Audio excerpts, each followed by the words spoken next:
I want to welcome everybody. Welcome to Plume and to the Writers Center, which is in Bethesda in Maryland.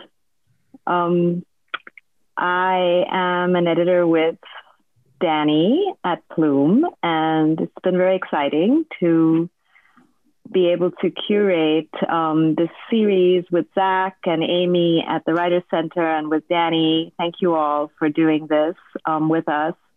We've really enjoyed bringing these pairings of wonderful editors and writers to you. And I'm going to ask Danny to say a few words before I introduce Chase. Thanks, Danny. Thank you, Leeya, and thank you, everyone, for coming. I see you there, Sally. Nice to see you as well. And thank our poets, of course. And I'll be very brief because David has already alluded to the nature of the book, and those who are in it know it. But it looks, I'll show you what last year's looks like. Can you see that? It kind of looks like this, almost exactly. We wanted to keep, of course, the graphics and the design pretty noticeably the same. So there are two columns of the poets here. This will be number 9.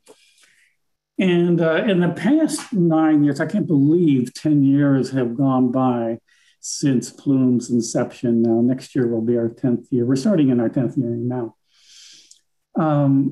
So in the past, it was I, as editor, who curated and selected the poets I wanted to be in, and wrote their solicitation letters begging them to send me a poem, which many of them graciously have done over the years more than once. But increasingly, even though we included as many differing voices as possible, at least as I thought possible, in translations and kind of a mixture of well-known names and less well-known names, I still felt a little bit uneasy, and increasingly more uneasy as the years passed, that all of these selections were coming through the narrow lens of my own views, the poetry I love and my predilections and antipathies. And so I thought, okay, this year, let's do something, let's try to step back a little. So I think really essentially what I've done, or we decided to do this year, was have 49 guest editors in one volume. And so I wrote to each of the poets who were in this issue, this volume, and asked them to send a poem of their own, but also to select a poet whom they thought was perhaps less exposed to the public than he, she, or they might or should have been for many reasons, and to introduce that poet briefly, generally, and then we would include a poem by that poet. And it's odd, some of the poets chosen were quite obscure. As search as I might, I couldn't find some work, or rarely some work by the poet, but others are quite well established in their own right. And I will say that I think as you read the volume, I was really pleased not only by the diversity of voices, but by the really astonishingly good high level of work from both the well-known poets and their selectees.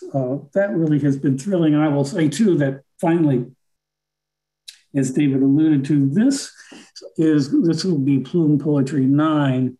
And I can't tell you when I've been so excited to present an anthology is since the very first one. The very first one was wonderful. Of course, I never thought it would materialize.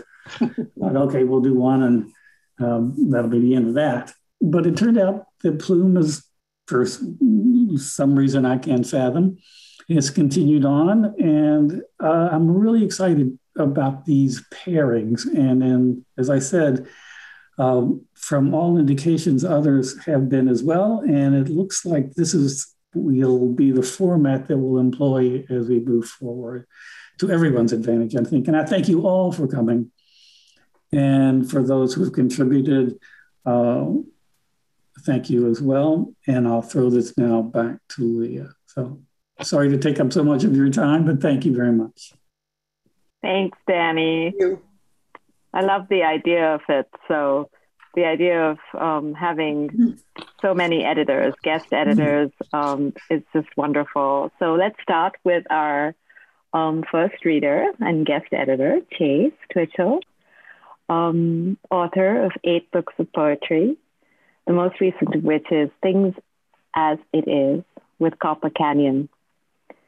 She lives half the year in Saratoga Springs, New York, and the other half in the Adirondacks. Welcome, Chase. And I don't know where you are right now. Maybe you can tell us. Thank you. I'm in Saratoga Springs, New York, where spring has just come. We've had a really cold, long, whatever it was before spring. Anyway, that's where I am. Thank you so much for inviting me to do this today. And I just wanted to say the issue is so interesting. The pairings are so interesting. I think it's a great idea. When I first heard about it from Danny, I had not a hesitation, well, a tiny hesitation, because someone once told me that it was a great way to organize dinner parties was to invite, say, 3 people and ask them each to bring someone you don't know. And the first time I tried that, I got a husband and wife mid-divorce. I didn't know they were married. They had different last names. Anyway, I think this will go better than that. So I'm going to read the poem that appears in the issue and one other, and then I will introduce Dennis. I've made a few tiny changes. A chittering family of raccoons. Something's up with the animals. A chittering family of raccoons raids the garbage nightly, in spite of Rebus barking from behind his fence, in spite of bungee cords and cinder blocks. At night, the barred owls call back and forth, sometimes 4 or 5 at a time, which is rare. You'll hear owls mating or disputing territory, but 4 is rare and 5 legendary. Tonight's seems to be an important gathering of owls. Tonight seems to be an important gathering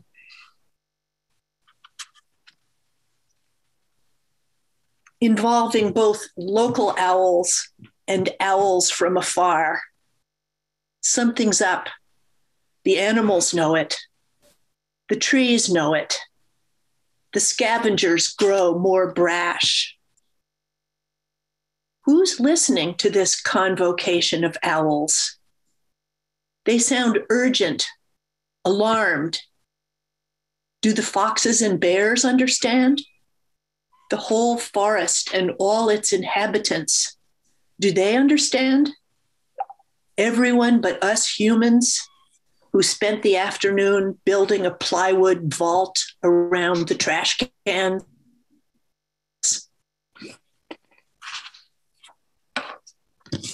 And this one is called Featherweight. I do a lot of sewing, and Featherweight, as I hope the poem explains, was a machine manufactured by the Singer Corporation. They don't make them anymore. Featherweight. At 14, I taught myself to sew on a Singer Featherweight, which I was an idiot to trade years later when seduced by a Bernina. As a child, I made clothes, costumes, things a feral kid would wear, or Huckleberry Finn. The only tricky part of sewing is the fitting, making clothes that fit exactly right. The actual sewing is easy. It's just manual dexterity, patience, and precision. Fitting is geometry and math. Geometry comes to me easily, but math is an old childhood enemy. Its door remains locked. Why? Because Mrs. E was drunk, so the second grade skipped multiplication and division in 1957? Was that when the trouble began? Does it date to the summer of catching up? The writhing and moaning over the multiplication tables? I was 7. He was my babysitter. I wasn't injured. No one knew. I knew. He was a friend of the family. It had nothing to do with math. To me, the geometry is simple. You dismantle a body's measurements into shapes traced on featherweight vellum, the sleeve, the bodice, the skirt. The parts of the body reunite when the garment is sewn, and the dress or the pants appear, held together only by thread. Dennis and I were just chatting a minute ago, and we figure it's been about 35 years since we've seen each other. That event happened in Tuscaloosa, Alabama, where Dennis was one of my favorite people to talk to about poetry. And I've followed his work all these years without ever getting to see him in the flesh.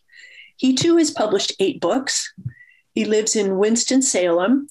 And Leeya, I'm going to let you fill that in a little bit because I don't have his bio in front of me. Sure. He has, in fact, published 8 books of poetry. I think that's the thing about this pairing. It's very much a feeling of equals. It's amazing. Most recently, his selected poems are out in 2019 with Homestead Lighthouse Press. And I also had a couple more things to say, which I was looking up. Is this correct?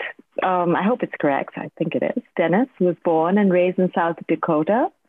And his poetry includes the double Genesis, Forgiveness, Constant Longing, and many more books, including this incredible title, The Lunatic in the Trees. It's an amazing title.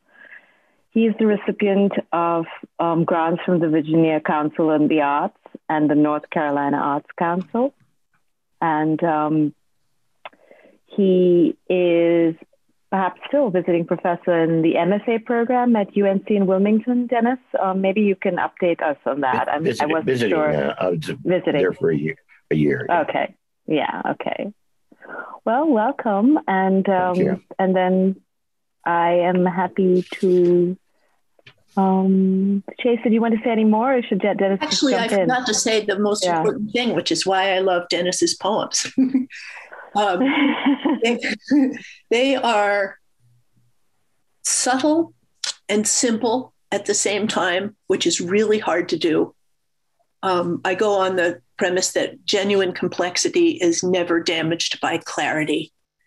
Dennis's poems are clear, and they are passionate, and they are completely invented out of a combination of the physical world, which is represented in exquisite and precise detail, and matters of the human heart. And what more could you ask for? Thank you, Chase. That's very sweet of you to say. My favorite biographical note, by the way, is someone asked William Faulkner what he would like to have said of him after he died. And he said, he wrote these books and died. Always love that. Brevity. Well, let me read this first poem to you that appears in Plume. It's about a friend of mine named Jane Mead. Some of you may be aware of her work. We were very close up until her death a couple of years ago. And Jane was a lovely, enigmatic woman. She had a difficult childhood where there was abuse, verbal and physical. It was alcoholism and so on, the whole schlemiel. And I mention that only because it has some bearing on this poem. Jane once, when I was visiting her in a little house in Hills, Iowa, about 15 miles out of Iowa City, Beethoven was being played, and suddenly Jane decided to get up and dance. And that is really antithetical to the behavior of Jane. Jane does not do dance, as William Blake might say. So it stuck in memory, and I wrote this poem about it. It's called The Dance That Did Not Include Me. Jane danced once, and only once for me.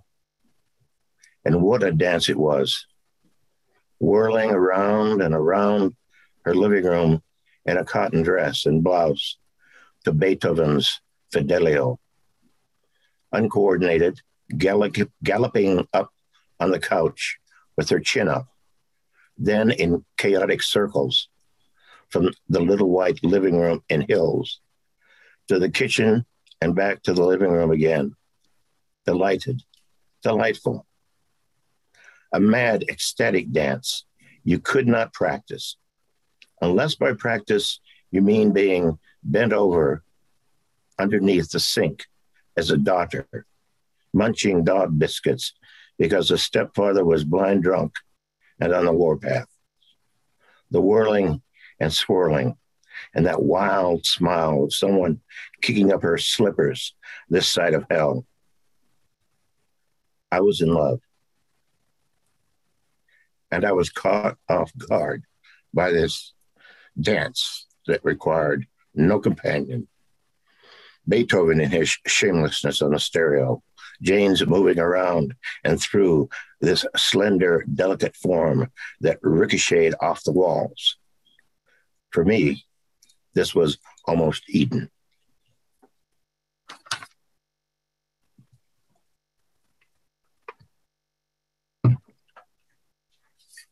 And this is a poem from my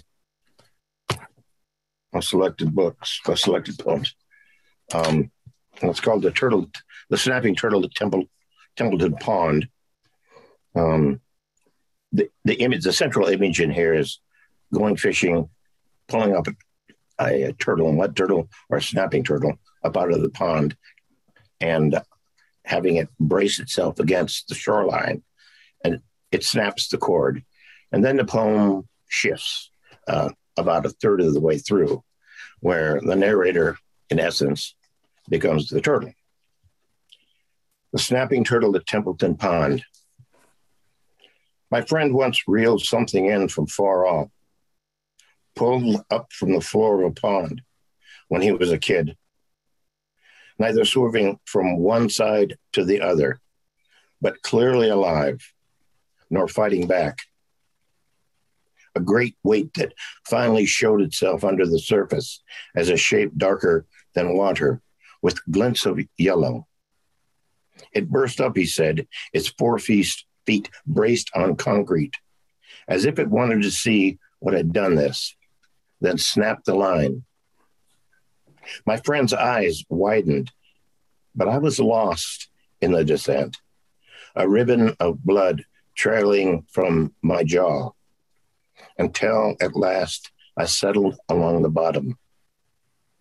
A cloud of silt rises up, fish flick away as if of one mind, a wreath of weed waving from around my neck. Then memory fails me, after an hour of stillness and circumspection from the depths, and I'm left to dwell on a disturbance of the heart, the knowledge of what sought me out of all the turtles in the world. And then, of course, everything forgets me and is forgotten. I worked free the hook, scraped along the flesh of my palate. It sways off, borne upward by the nylon line. If you see me in your sleep and feel the fear of death because you understand, if you think me a deity that willingly drew close, certain at first, I came against my will, picked me up, peered into my eyes, felt the need to prepare for the inevitable. You got it wrong. Gazing up like a brutal patriarch, awakened by laughter in the middle of the night. Remember, I am what I am and have no choice. If you want me to be a god, you should have told me, and I would have dragged you down into the dark. Cheery poem. There we have it. Thank you for having me. And thank you, Chase, again, for including me in this. That was wonderful. Thank you so much. Thank you. Just Thank you, Dennis. Very great drama. Wonderful. Thank you. And now we have David Kirby. Welcome. David is the Robert Lawton Distinguished Professor of English at Florida State University. He has received many honors for his work, including fellowships from the Guggenheim Foundation and the NEA, and his work appears frequently in Best American Poetry and Pushcart Prize volumes. David is the author of numerous books, including The House on Boulevard Street, New and Selected Poems, which was a finalist for the 2007 National Book Award in Poetry. His Little Richard, The Birth of Rock and Roll, was named one of Booklist's top 10 Black history nonfiction books of 2010. And the TLS called it a hymn of praise to the emancipatory power of nonsense. His latest collection is Talking About Movies with Jesus. You can find more at his website, davidkirby.com. Welcome, David. Thank you. Yeah, it looks like we're right on time here, so let me do what I can to keep it that way. My Plume poem takes a line from a Beatles song. It's called "All the Lonely People." I thought for years, like Chase and Dennis and Alejandro, I'm sure, about a mystery in my family's life before I ever got around to treating it in a poem. The mystery was this: we had in our family an aunt who disappeared, and my family was very upright, 100% employed, church-going people, and my aunt was in many ways apparently just the opposite. My parents weren't particularly prone to over-explain, shall we say, or overshare. So I never did find out very much about her. So I had to kind of put things together. And as is often the case with my Aunt Lois, what I ended up doing was a kind of rescue job. So the poem goes like this. All the Lonely People. My brother Albert was 4 when he met Aunt Nell the one time she visited, but I had just been born and don't remember the woman who disappeared somewhere in the Midwest, Kansas City or St. Louis, my mother said of her sister, who was in her 20s, but already, quote, a dope fiend, end quote, who, quote, hung around with the wrong kind of man. 8 years later, I found a telegram on my father's desk that said, send $100, matter of life or death, Nell. But we never heard from her again. She probably wanted to go back to Louisiana, to the farm where she and my mother grew up. But what if she looked west instead and set out toward the edge of town and into the scrub, and then over the Rockies, up one side and down the other, step by step, day by day, past the washed out mines, and from there across the Colorado River, the Humboldt, the Green, and then through the alpine meadows and down past the red firs and lodgepole pines to Tourmaline, say, or Pacific Cove. And there she sits in the sand and pulls her dress around her knees and watches the surfers tumble down the waves and go under and get up again. As she thinks of how far she's come and how long it took and how sick she was for the first month and how hard it was to dry out, and wonders whether it was worth it, and says, yes, it was, that there was nothing for her in that big, dirty city, just more dope and more men who wanted to make their poison hers. Albert says he was speechless when he saw Nell because she was a dead ringer for our mother, but totally deaf. She was so beautiful, he says, and our parents tried to talk to her, but she just laughed and shook her head as though to say, I don't get it. And she's on that beach now with her sandals and her purse beside her. And she's got a little money, enough for a sandwich and a cup of coffee, maybe a room for the night if she can find a cheap one. But for the moment, the waves are fingering the shore as they did yesterday and 1,000 years ago, and will 1,000 years from now, when we've all gone our separate ways into whatever it is that brings us into this world in blood and bawling and brings us back in the end to silence. So you see, I have a kind of a all God's children ending of the poem there. Her life was different from her life, and your life and my life are not the same lives, but we all come from the same place, and we're all headed there again. So I thought in the spirit of that one, I would read another poem, and that does something the same thing. I think I've been doing this. I bet all of you who write poetry have done this, to write these rescue job poems, as I call them.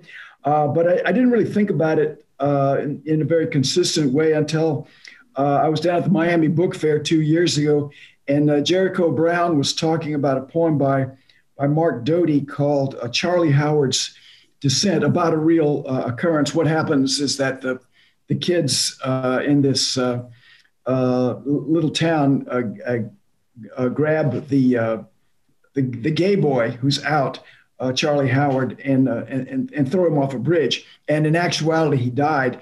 But in Mark's wonderful poem, he comes back and he climbs up the bridge and confronts the boys who are, they're not vicious. They're just stupid, clueless kids. And they're quaking, and they're scared of him. And he puts his arms around them and forgives them. And I said, I think I can do that. I want to do that. So without any preamble, I'm going to read a poem called If There's Anything That You Want. And I think you're going to find yourself situated within it, within a line or two. If there's anything that you want. It's February 11, 1963. You leave bread and butter sandwiches and milk beside your sleeping children, return to the kitchen to seal the door with tape and turn the oven on and lay a folded towel inside and put your head on it. A mile away, 4 young musicians at number 3 Abbey Road are 30 minutes into a studio session that will result in Please Please Me, their debut album. In 1963, music isn't in the air, music is the air. Not far away, the Rolling Stones are turning the blues into dance tunes, as are the Kinks, the Hollies, the Who. If only you could hear them. But it's the coldest winter of the century, and you've sealed the window too. If only the 4 friends from Liverpool could float over your city like figures in children's books. Paul's the practical one. He turns the gas off, closes the oven door, puts the kettle on. John drapes his jacket over your shoulders. Ringo turns the radio dial in search of not rock and roll. It doesn't exist yet, at least in England, but Handel, say, who left his native country for a better life here. And George is rummaging in the fridge. He was just 17 when he left with the rest of the band for Hamburg 2 years earlier, afraid he wouldn't like the food. And then the photographer Astrid Kirchherr meets the lads and takes them to her mother's house for tea and ham sandwiches. Children grow up. People fall in and out of love. Someone has everything that you want, like a heart that's oh so true. Ham sarnies, says George. I didn't know the Germans had ham sarnies.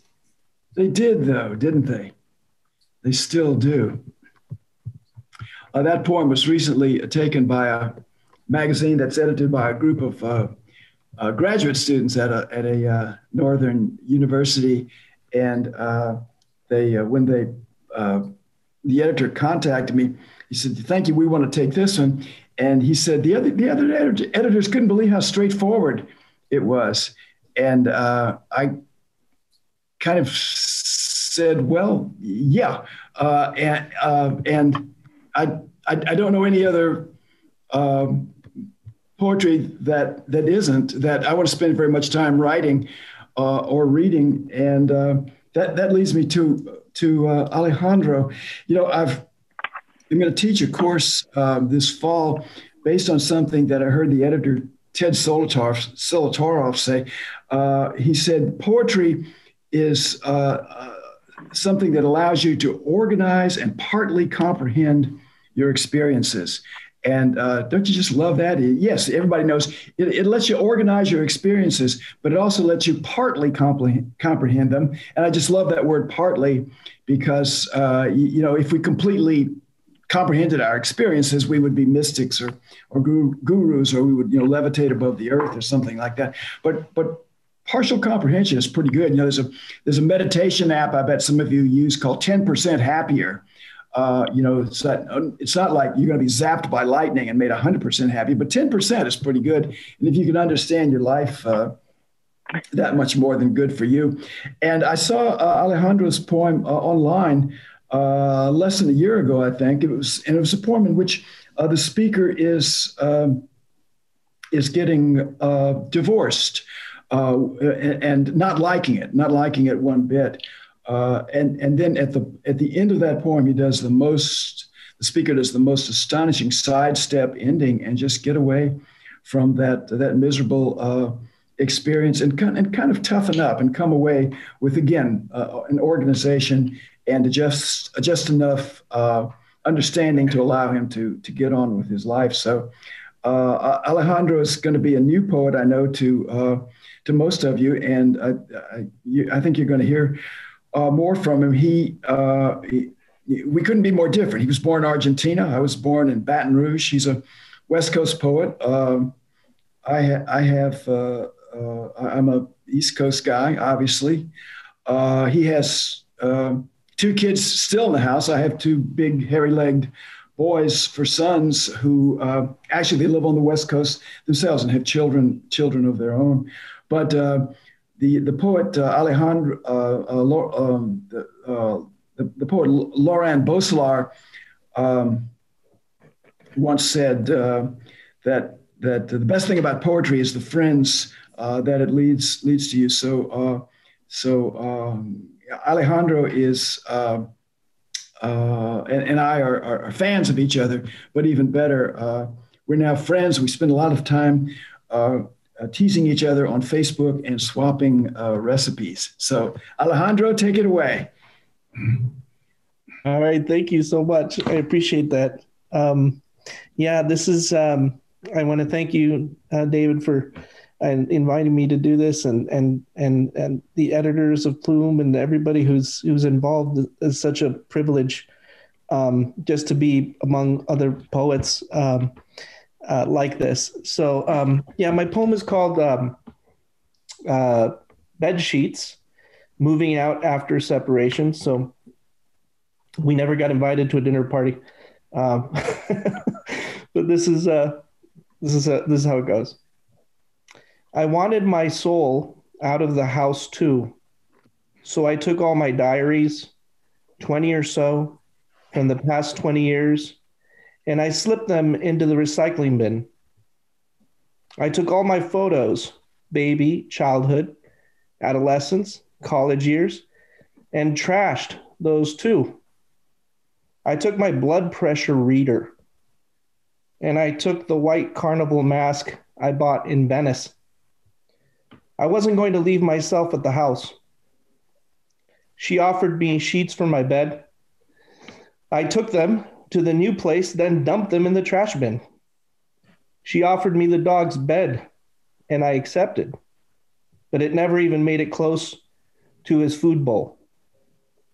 I took my bicycle, the one that folds up to fit inside a car. I was proud to buy it for myself. She didn't understand the purchase. She looked at me, I remember this, as if I'd acquired a reptile who we'd now have to feed live mice and crickets. A bicycle, so I could get in shape. A fucking bicycle. Do you understand what I'm driving at?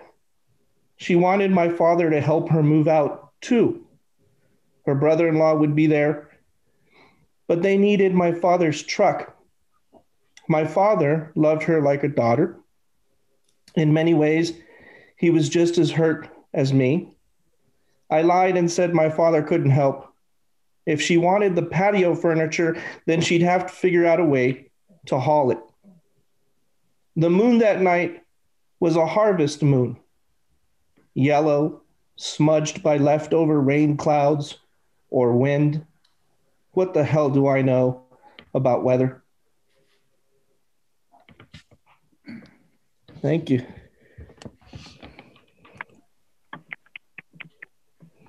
Thank you. That's the bed sheets that's in Rattle that I guess David was referring to. And the poem in Plume 9 is Babel. Oh, Babel, I'm sorry. Can I read that one? Do you want? Yes, that's why I wanted to say. Would you like to read it? No, Yes. No, we wanted you to read two poems, so it's perfect because you picked up from David and now. Okay. If you'd like to read another one, that would be lovely. I'll do okay. it. Wonderful. No, you don't. You're not out of time. Please take your time. Yeah. This is called Babel. The tower visits me when I'm alone, feeling slightly fractured, as the tower is also fractured. Planes drone by and the tower leans to let them pass. It sways to the left in Hebrew, to the right in French. It says to me, I knew you when you were down in a trench. I say, it must be confusing me with someone else. The tower says, that could be true. I'm often confused.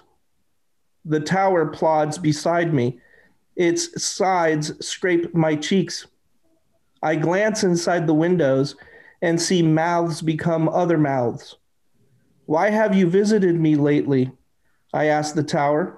It replies, I watched over you when you were a child weeping in the desert.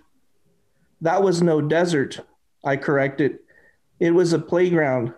Don't you recall? I could not yet speak English. I'm sorry. The tower suddenly shrinks down to the size of an upright brick. I remember when she dismissed you for being afraid. I rub my eyes. You mean when my wife left me after 2 decades? But time means nothing to the tower. I watched as you meditated beside the river of wild horses. I say, you're always so confused. I was sitting near a bustling highway. The tower says, you were there in the trenches. You navigated my passageways. You were death and death was you. You carried all languages within you. You do so again. I arose so you'd walk up my ramps, interpret my scrolls and palimpsests, climb toward the sky riddled with stars. I heard all this, but spoke nothing back to the tower. Sorry about that. No, that was wonderful. Thank you. Thank you. Thank you, everyone. That was just wonderful. I had one question. If you'd like to take a round of questions, and feel free to jump in or just raise your hand and then unmute yourself, whatever works. To the 4 poets. Thank you all so much. My question was, do you have a practice of writing to the moment?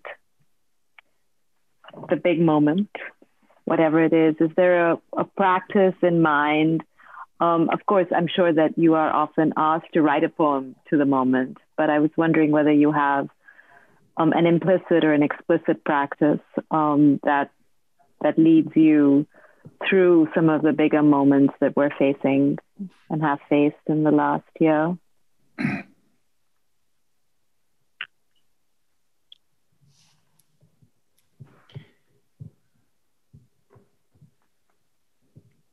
David? Yeah. Well, I was trying to be polite, but yeah, I'll jump in and say I never quite know what I'm doing. When you talk about events and and things that happened in the past year, of course, I think of politics. I do, in fact, write political poems, but they're always a surprise to me. I tend to gather things sort of the way a magpie does or some predatory bird and start putting them together. A common question in interviews is, how long does it take you to write a poem? And I say, well, either 2 years or half an hour, take your choice, because I gather things for the longest time and think about them. I try to take long walks daily. It's good for the heart and the brain. It's good for the poems too. And things that come together. And I try to keep that element of surprise going. And a poem may take a turn towards something that's very, focused and pinpointed. And kind of Ginsbergian in its politics, and sometimes it just goes off in the direction of pure fun. But it seems like these days, whenever you see somebody presenting a book on Facebook, or you see catalog copy, it says these poems are about are about A, B, and C. I've got a book that's coming out called, maybe this title kind of expresses the way I work better than anything else. My next book is coming out from LSU Press early this fall. It's called Help Me Information, which you Chuck Berry fans will realize is a line from that song Memphis, Tennessee, Help Me Information, Get in Touch with My Marie. That's I see myself as kind of the world's secretary in that sense. I'm waiting for it. I'm waiting for it to tell me what to do rather than me telling the world how to behave. That's a great answer. I think part of it was my wondering whether there was an expectation you had of yourselves, in that process of feeling that you had to somehow produce something to speak to the moment. But I see Chase is ready to. Well, I wasn't sure what you meant by the moment, whether you meant what's going on right now in the world. Current affairs. I gather you are, but at the beginning, I'm very literal minded, and I thought you meant any particular moment. True. I guess that's true. Yeah. I don't try to approach the moment. The moment approaches me, whether I want it to or not. So I was thinking about the pandemic and how every poet is surely writing poems that, if not about the pandemic, then at least influenced by the pandemic. And but I'm with David. I don't know where I'm going when I'm working. I don't know. I have to go there to find out where I went. Poets understand that. Nobody else does. My colleague Robert Olin Butler teaches fiction, and he and I have very different methods. We often get to the same place. And Bob said to me that once, he said, every once in a while a student will say, I have a great idea. And he says, no, you don't. So, and I always tell, my version of that is I just tell my students, write the good poem. The ideas will take care of themselves. What people want, you're making a gift for somebody. They want you to write them a really good poem rather than have you speculate whether the Fed is going to raise or lower the interest rate and if that's going to affect the economy. Write the good poem. I'd say this is that I feel like poetry has absolutely no business inside my poems. It's everywhere else. It's not invited into my poems. And in addition to that, I think over my 50 years of reading and writing that I have read maybe a half a dozen really memorable poems that have a political bent. Stone by Osip Mandelstam, Adolf Eichmann by Primo Levi, Aerial Bombardment by Richard Everhart. So, it's not an easy thing to do. And I don't write poems. I write poems for the moment, but that has nothing to do with current events as far as I'm concerned. Mm-hmm. But my interest is I've always been drawn to the image. And I always used to tell my students, tell me what you pay attention to, and I'll tell you who you are. rather than speaking directly of yourself. So that has become something of a great truism for me. And it's unselfish. And I also liked to write about someone other than myself. So that's pretty much where I stand there. But as far as writing about the moment, well, absolutely. But Donald Trump or whoever has no business being inside my poems. I can tell you that. I've written a lot of news poems that, Rattle has that weekly contest. And I've been in there quite a bit. But lately it's funny. You talk about the pandemic, and I started to go away from news poetry simply because I feel like it's separating what's happening is a lot of times it's so absurd that I'm going back to the roots of something else. So it's interesting how that's no longer something I'm drawn to as much as I was before. The poetry of the topical. Mm-hmm. That's really interesting. We were having a debate at lunch about this, actually, about, what draws people to writing poetry. And I was having the conversation with Stuart Moss, who has been published by Plume and who has a new book coming out as well.